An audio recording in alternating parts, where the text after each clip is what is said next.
Hello, everybody. My name is Raul Espejo.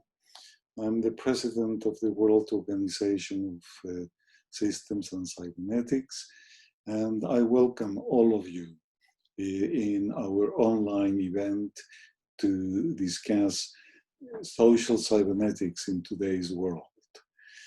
This is an event that was supposed to happen in Moscow this very same date, but as we know, with all the events of this year, it is clear that the only chance we had was to have an online event.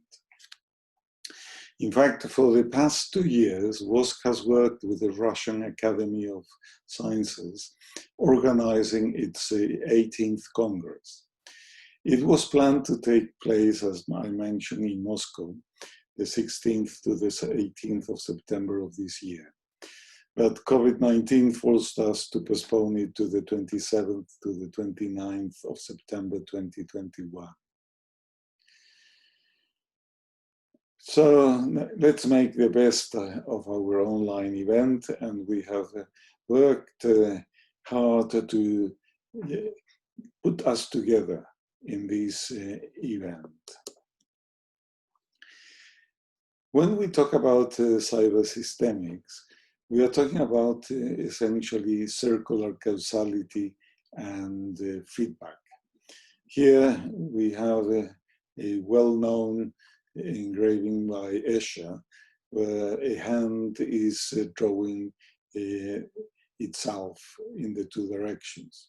So this is what we are trying to build up as a way of thinking in this event. The basic content for this event is related to the planning we had for Moscow. We had 4 themes, first being philosophical and methodological foundations for the development of systems and cybernetics. The second was about the cybernetics of society, ecology, and governance. The third was about technology and humanity, effectively co-developing a hybrid reality. And the last but not least, the transdisciplinarity of the system sciences and cybernetics.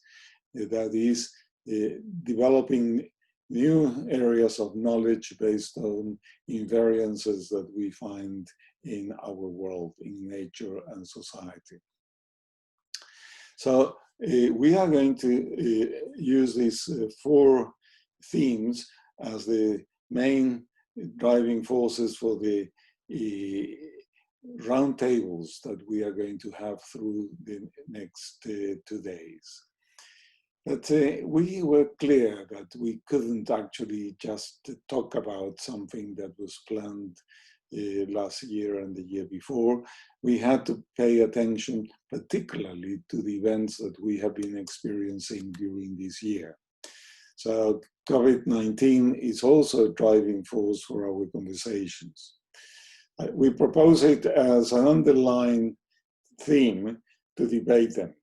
And we are proposing that big data and organizational systems are 2 aspects fundamental to the discussion of COVID-19, and I will explain more about this next. Big data is, as we are very well aware, an outcome of digital technology that affects every aspect of our lives, restricting our freedom through an ongoing surveillance of whatever we do, either in public or private activities. But what we really need is to have a distributed data so that global and local activities are influencing each other. So for that, we use organizational systems. It is clear that to manage the data, we need to have capacity to regulate it and to make it more amenable to the needs of our day-to-day lives. This is a contribution that cybernetics is making to society and that we need to make use of in these discussions and conversations. What we are looking for is to develop a good cybernetics. Good cybernetics requires people's communications, relationships, and interactions to increase their individual and group adaptability, autonomy, and cohesion. In short, it requires an effective management of complexity. This management of complexity, we called it variety engineering, is essentially about finding responses to environmental challenges at acceptable levels of performance. So we need to generate responses up to the challenges that we receive in social terms. And being COVID one of our driving points of discussion, it is a clear instance of crisis. And in crisis situations, what we do, we experience significant changes beyond our immediate response capacity.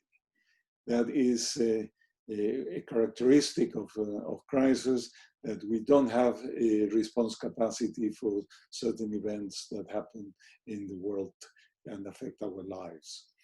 For this, we use Ashby's law of requisite variety, where the law itself helps us to think about achieving necessary and desirable social, ecological, economic responses to balance the demands of our environments.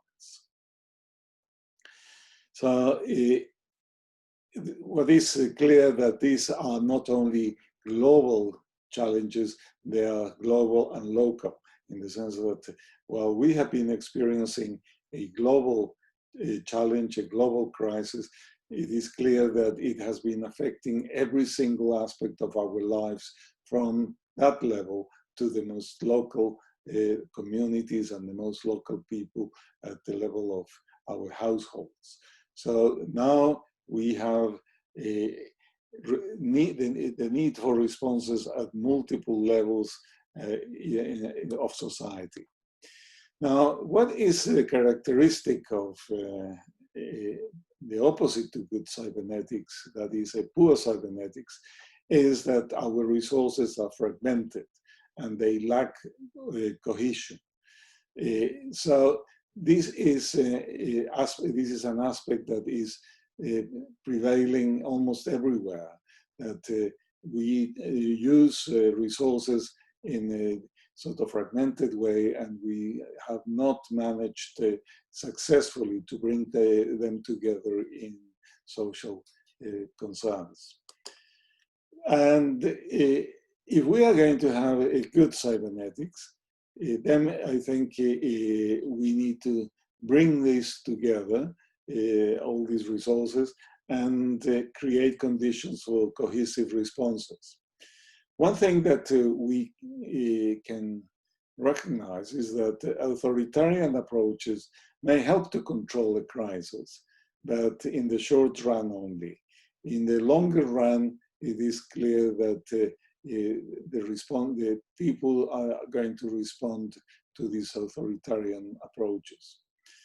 To manage the crisis, we need to have a good cybernetics, as I have been posing. It can be argued that societies possessing a good cybernetics have the potential to respond better to crisis. This is something that we have seen in Europe, in countries like Germany and other countries in Europe have been prepared themselves over time, and they were ready to respond to the pandemic whenever it arrived. So the opposite happens with those countries that preferred not to organize themselves towards responding to crises or pandemics, and as a result of that, these countries may have reduced their budgets and their expenses, but they were less prepared to have a good response to the situations that were emerging during the year. I want to strongly suggest that achieving a good cybernetics is a social must. And WOSC is working towards achieving this purpose. And for that, we have been discussing a manifesto. And our manifesto includes 9 points that I'm going to just briefly mention next, starting from recognizing that societies have to build effective communications, that is, communications with requisite variety to achieve its defined purposes and values. So that means societies have to develop responses with capacity to the challenges that it faces.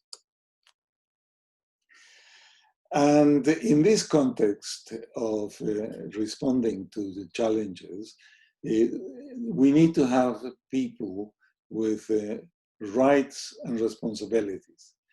These are two aspects of our manifesto that we find extremely important to elaborate further and further into the future. We need to have rights to express as people our freedom, our autonomy, and our privacy.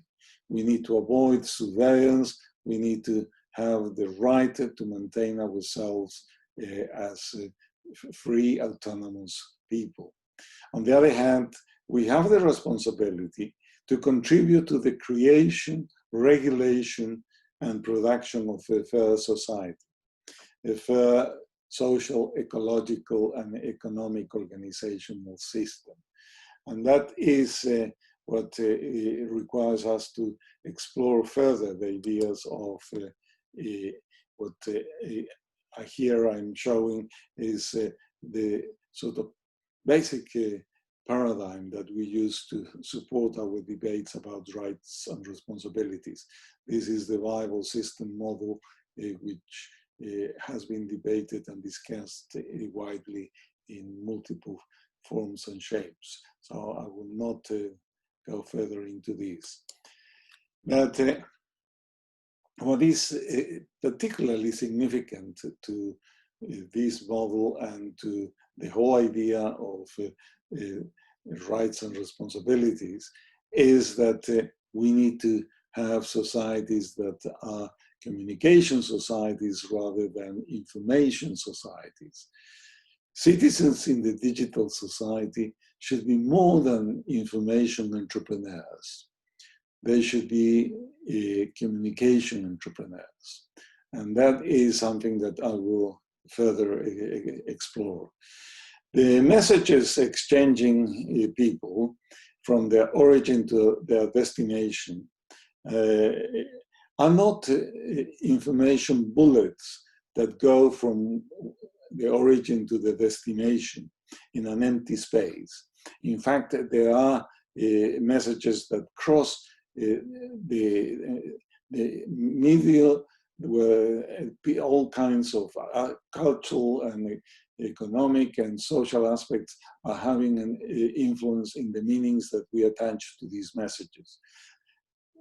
So the messages have a communications envelope, which is the one that creates context for them.